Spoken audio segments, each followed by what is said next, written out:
Hello dear student, welcome to the next video of the solution series of class 10th. Myself Aman Thakur, you can follow and subscribe my YouTube channel where you can find different playlist of the PYQ solutions. In the playlist, you can see complete video solutions of the class 10th 12th question papers where I have explained all the questions in detail with tips and tricks. If you are first time on our YouTube channel, subscribe and hit the bell icon for all updates. Now let's start the video. आज हम करने वाले हैं question number 6 का second part. In the given diagram AB is a vertical tower 100 meter away from the foot of a 30-stored building CD. The angle of depression from the point C and E are 35 degree and 14 degree respectively and E is the midpoint and इसमें instruction दी गई है कि हमें to places तक round of करना है और इसमें हमें क्या क्या फाइंड आउट करना है. टावर ए बी की लेंथ फाइंड आउट करनी है ए बी और बिल्डिंग सी डी की लेंथ फाइंड आउट करनी है. यहाँ पर सी डी ये बिल्डिंग है, ये टावर ए बी है. यहाँ से एंगल ऑफ डिफ्रेक्शन 35 बन रहा है तो यहाँ पर एंगल कितना बनेगा 35. यहाँ पर एंगल ऑफ डिप्रेशन 14 बन रहा है तो यहाँ पर एंगल कितना बनेगा 14. और ये डिस्टेंस जो है वो 100 मीटर दी हुई है तो ये डिस्टेंस भी 100 मीटर ही रहेगी. अब इसमें मैंने क्या किया कि जो ट्रायंगल्स बन रही है उनको अलग अलग कर लिया है. अब एक जो एंगल ऑफ डिप्रेशन 35 डिग्री था वहां से क्या बनेगी हमारे पास, एक तो ये ट्रायंगल बनेगी ए सी पी. तो यहाँ पर मैंने अलग कर लिया इसको ए सी पी और नीचे जो 100 है बेस है तो वो सेम लेंथ रहेगी तो यहाँ पर भी 100 मीटर ही रहेगी. फिर दूसरा हम इस ट्रायंगल को लेंगे, ये वाले ट्रायंगल को ए ई पी. तो ए ई पी में क्या होगा, यहाँ पर 40 डिग्री होगा एंगल, नीचे 100 ही आएगा. अब हमें क्या करना है, पूरा सी डी की लेंथ निकालनी है. सीडी की लेंथ निकालने के लिए हमें क्या करना पड़ेगा, सीई की लेंथ चाहिएगी क्योंकि सीई का डबल है सी डी. सो सीई फाइंड आउट करने के लिए हम पहले क्या करेंगे, पहले हम फाइंड आउट करेंगे सीपी और ईपी. अगर सीपी और ईपी मिल जाते हैं तो सीपी में से हम ईपी को माइनस कर देंगे तो हमारे पास सीई मिल जाएगी. और जैसे ही सीई मिलेगी तो इसका डबल कर देंगे हम, सीडी मिल जाएगी. और सीडी में से अगर हम ये सारी सीपी माइनस कर देंगे तो हमें पीडी मिलेगी, जो पीडी क्या होगी एबी के इक्वल होगी और यही लेंथ ऑफ टावर होगी. सबसे पहले हम लिखेंगे in triangle ACP. Triangle ACP यहाँ पर हमें परपेंडिकुलर निकालना है, बेस दिया हुआ है तो हम किसका, कौन सी ट्रिग्नोमेट्री रेशियो का यूज करेंगे, टेंजेंट का. Tangent 35 degree is equal to क्या होगा, perpendicular by base CP by AP. AP की वैल्यू हमें दी हुई है वो कितनी है 100 है और सीपी की वैल्यू हमें निकालनी तो ये इस तरफ जाकर मल्टीप्लाई में चला जाएगा तो ये इस तरफ मल्टीप्लाई में चला जाएगा. और टेंजेंट 35 डिग्री की वैल्यू कितनी होती है 0.70. ये जो ट्रिग्नोमेट्रिक रेशियो के एंगल की वैल्यूज है वो आपको याद रखनी है. अब हम 0.70 की मल्टीप्लाई 100 से करेंगे तो हमारे पास कितना आएगा 70 मीटर. तो हमारे पास आ जाती है CP. CP means CP 70 metre. अब हम निकालेंगे ईपी या पीई. तो इस ट्रायंगल का नाम क्या होगा, ट्रायंगल ए ई पी. तो ट्रायंगल ए ई पी में क्या आ जाएगा, टेंजेंट 14 वही परपेंडिकुलर बाय बेस, परपेंडिकुलर हमें निकालना है पीई. तो पीई डिवाइड बाय एपी आएगा तो एपी को इस तरफ हम मल्टीप्लाई में ले जाएंगे, यहाँ पर 100 आएगा और जो टेंजेंट 14 की वैल्यू है वो आएगी 0.25. और अगर हम इसकी मल्टीप्लाई करते तो हमारे पास पीई कितनी आएगी 25 मीटर. तो यहाँ से हमारे पास 25 मीटर आ जाएगी. और अब हमें क्या निकालना है, ई सी, क्योंकि ई सी का डबल है सी डी है. तो ई सी निकालने के लिए हम क्या करेंगे, पी सी माइनस पीई कर देंगे तो हमारे पास ई सी आ जाएगा. तो सी पी माइनस पीई. तो सी पी हमारे पास कितनी आई थी 70 मीटर और पीई हमारे पास कितनी आई है 25 मीटर. तो इसमें से सब्ट्रैक्ट होने के बाद हमारे पास मिल जाएगी 45 मीटर ईसी. अब ईसी हमारे पास 45 है तो सीडी इसकी डबल होगी तो डबल कितने हो जाएगी 90 मीटर.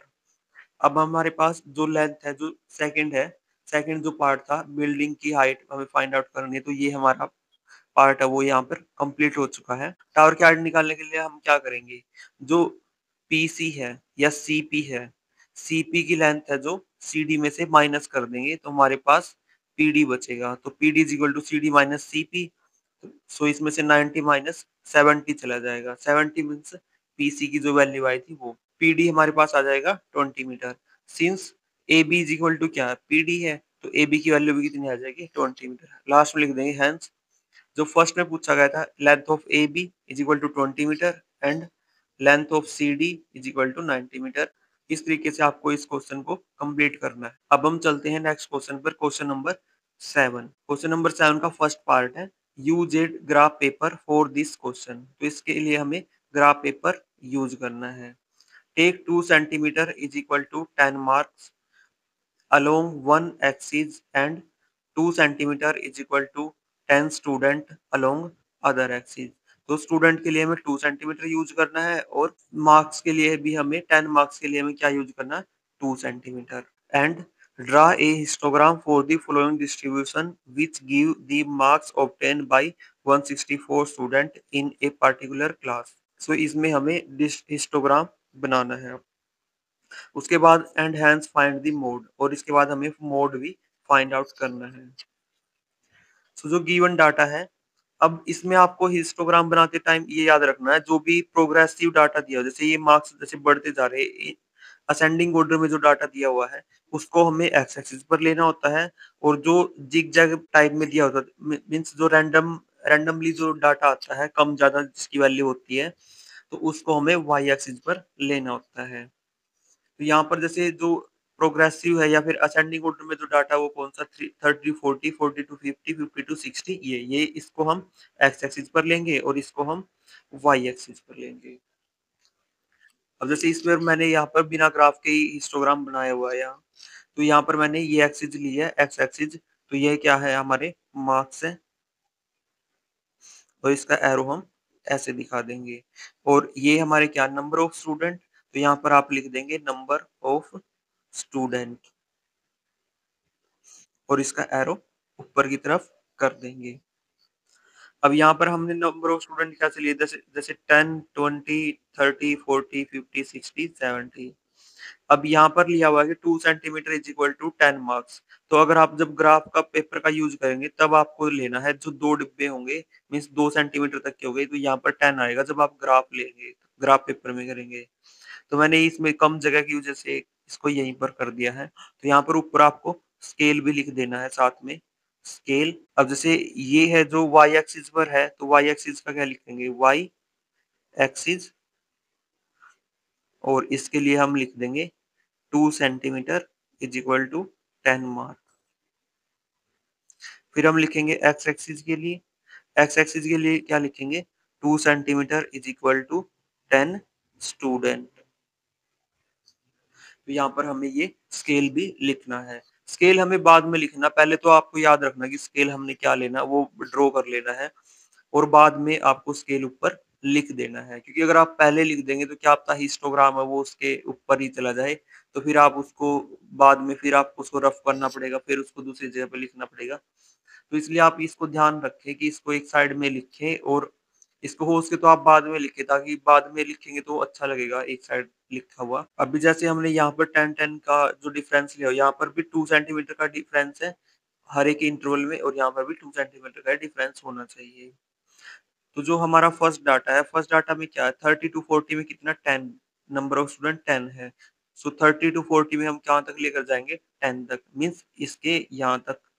फिर 40 टू 50 में कितना आता है, 26, तो यहाँ पर 26 तक ये आ जाएगा। फिर 50 टू 60 में 40 है, नंबर ऑफ स्टूडेंट 40 है, तो 40 आएगा, तो यहाँ पर 40 के बिल्कुल सामने तक, इतनी ऊंचाई तक इसको बनाना। फिर 60 टू 70, इसमें 54 है तो हाईएस्ट है इसमें, तो ये सबसे ऊपर तक जाएगा, यहाँ पर 54 तक जाएगा। जैसे इसमें 26 एक 25 से एक ऊपर था, तो यहाँ पर 55 से एक नीचे आ जाएगा, 54।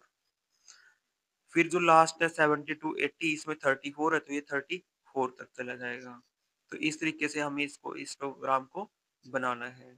अभी इसमें और कुछ इंस्ट्रक्शन नहीं दी हुई है, अगर और कुछ करना होता, इसमें केवल हमें हिस्टोग्राम ही ड्रॉ करना था, तो ये हिस्टोग्राम ड्रॉ कर दिया है।